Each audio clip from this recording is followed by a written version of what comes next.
Now, employers, let's talk about how you approve time. So employers, again, you are the only ones who can approve time. So after an employee clocks out, the employer can approve shifts in essentially two areas. First is if an employee uses CellTrack. Well, the employee can essentially clock out and then hand the device over to the employer, who would sign off on that shift if they are available. So during clock out, the employer and employee both sign off. Now again, never approve, never sign off on something if it does not look correct. If it requires an edit, do not sign off, and it'll go over to Access Online. The employer can reject that time. And then that allows the employee to make edits.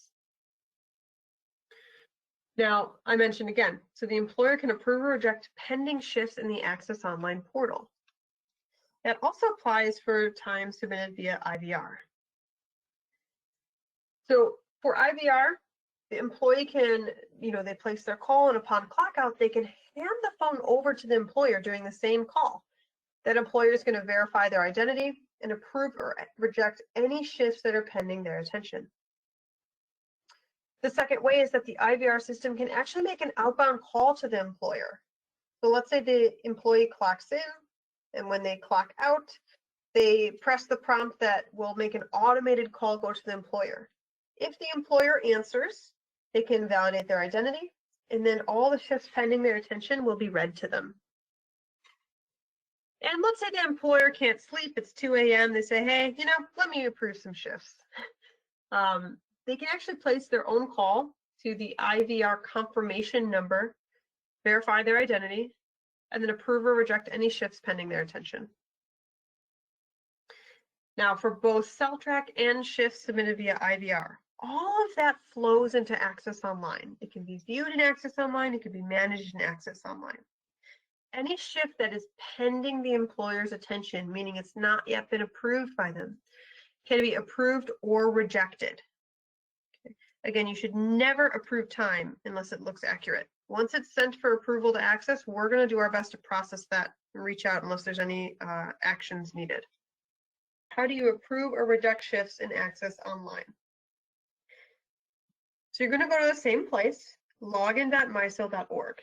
You're going to log in, and you're the employer, so you cannot edit time. You can only approve or reject time pending your attention. So when you click on electronic visits, you'll see that it is pending. You want to see what shifts are pending your attention. You'll narrow that down by the employee, the year, and the pay period to bring up those shifts, and select the shifts that need approval. You can review that information and approve or reject as needed. So this is what that looks like.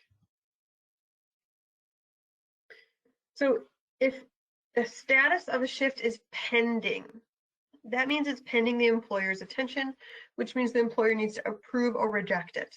If something does not look right, that can be rejected and sent back to the employee for edits and resubmission.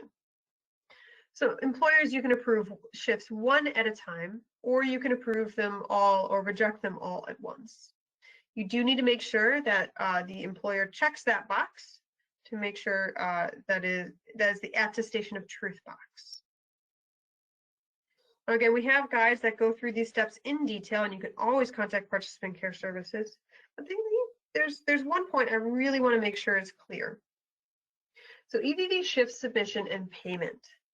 Time will only be accepted and paid out for the current or 2 previous pay periods. If there's extenuating circumstances, maybe an employee gets COVID-19, is hospitalized, or unable to submit updated time for 45 days when released from the hospital, the state can review as requested and potentially approve on a case-by-case basis. As I mentioned earlier, and I think it's important to loop back to this, EVV time is tracked in real time, right? You clock in when your shift begins, you clock out when your shift ends.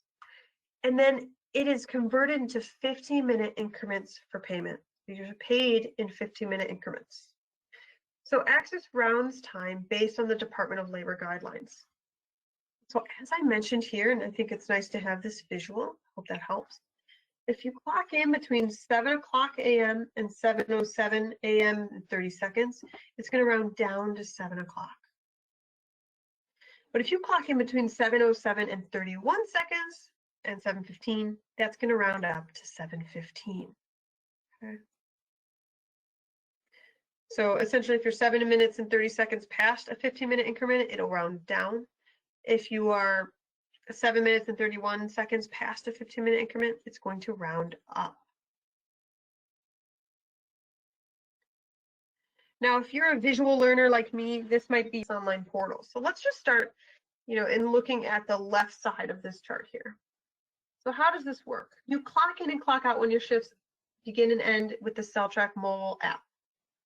Let's say you clock in and you realize, oops, I clocked in at the wrong time, right? And so you're still clocked in. You can edit that shift before it's submitted to the employer. So you can adjust time, as we saw earlier, adjust the start time, the end time. Your phone was on the fritz, it didn't work.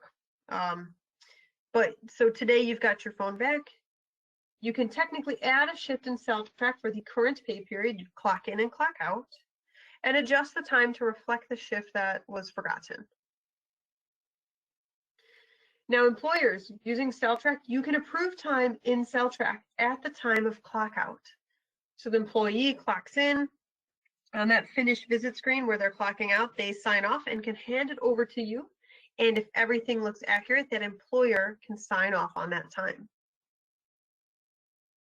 Access Online, you can also submit forgotten shifts or edit rejected shifts.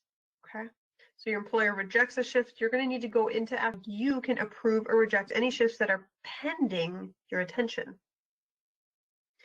All right, so let's say employers, you approve all that time. It comes to Access, we process it, we find, you know what, it's gone over a budget or some program rule is not followed. So it requires adjustment to be processed. We are going to unlock the timesheet. You'll see it as a delete status, okay? And you're going to go and you'll be able to, the employee will log in, edit, and submit shifts based on the employer's directions. Okay. So whatever adjustments need to be made, that employee should do so at the employer's direction. And then the employer, if everything looks correct, would approve those shifts. Again, this is all in Access Online. And then once Access receives that time back, we will process again that time. If adjustments are needed again, we would unlock it and that process would start over. The employee would. So I hope that's helpful. Then is an exception shift. Now, a valid EVV shift captures 6 elements: the date, the time, the type, the service recipient, so the participant, the service provider, the employee, and the location. The location at the time of clock in and the location at the time of clock out. An exception is a shift that is missing one of those elements above, okay? Most commonly the location. Now, an exception is not compliant with EVV requirements. So those shifts can still be paid, but it should be avoided because it could result in required training or additional review as required by the state. So edits should really only be made when necessary. You don't want to make it your common practice. So how do you make valid EVV shifts? You clock in and clock out at the time your shift begins and ends using CellTrack, and you avoid making edits while clocking out. Another valid EVV shift is clocking in and out with the IVR system by calling from the participant's landline telephone. Now, a shift becomes an exception when an edit is made to a shift using CellTrack during that clock out, or you're editing a shift in the Access Online portal. In the Access Online portal, you press the green plus button and you manually enter a shift directly into the portal. There's no location capture there, so that is not going to be compliant. And let's say you clock in or clock out by calling the IVR system from a payphone or a cell phone, essentially not the participant's landline phone. That would also result in an exception. So now we know life happens, but it's important not to make this your default or your, how you always clock in or clock out.